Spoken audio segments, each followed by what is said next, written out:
ইন্নাল্লাযীনা আমানু ওয়া আমিলুস সালিহাতি লাহুম জান্নাতুন তাজরি মিন তাহতিহাল আনহার। নিশ্চয়ই যারা ঈমান এনেছে আর নেক আমল করে তাদের জন্য রয়েছে জান্নাত, তাজরি মিন তাহতিহাল আনহার, যেই জান্নাতের তলদেশ দিয়ে নহর প্রবাহিত হচ্ছে।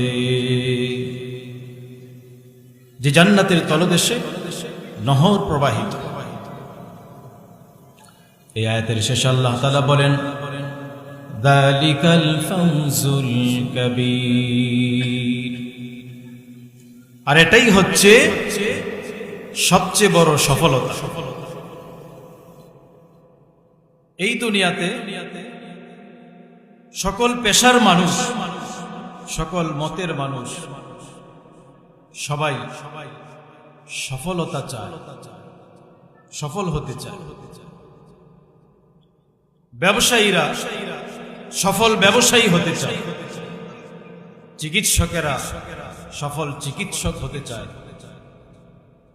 রাজনীতিবিদ যারা আছে তারা সফল রাজনীতিবিদ হতে চায়, ছাত্ররা সফলতা চায়, শিক্ষকরা সফলতা চায়। মোট কথা প্রত্যেকটি পেশার মানুষ তারা সফলতা চায়। কোথায় সফলতা আছে তা খুঁজে বেড়ায়, কিন্তু প্রকৃত সফলতা কোথায় এবং সবচেয়ে বড় সফলতা কোনটি আল্লাহ তাআলা এই আয়াতের মধ্যে বর্ণনা করেছে। আল্লাহ রাব্বুল আলামিন বলেন,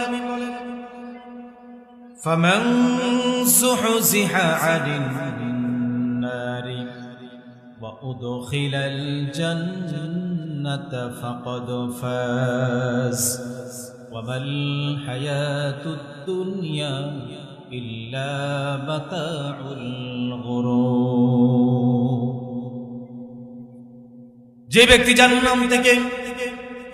ব্যক্তি জাহান্নাম থেকে মুক্তি পেল আর জান্নাতে প্রবেশ করতে পারল, আল্লাহ তাআলা বলেন সেই ব্যক্তি সফল। জাহান্নাম থেকে মুক্তি পাওয়া আর যদি জান্নাত লাভ করতে পারে, এইটার মধ্যেই আছে সফলতা। দুনিয়ার সবকিছু যদি পেয়ে যাই, যদি জান্নাত না পাই, তাহলে আমরা ব্যর্থ, সফল হতে পারলাম। আল্লাহ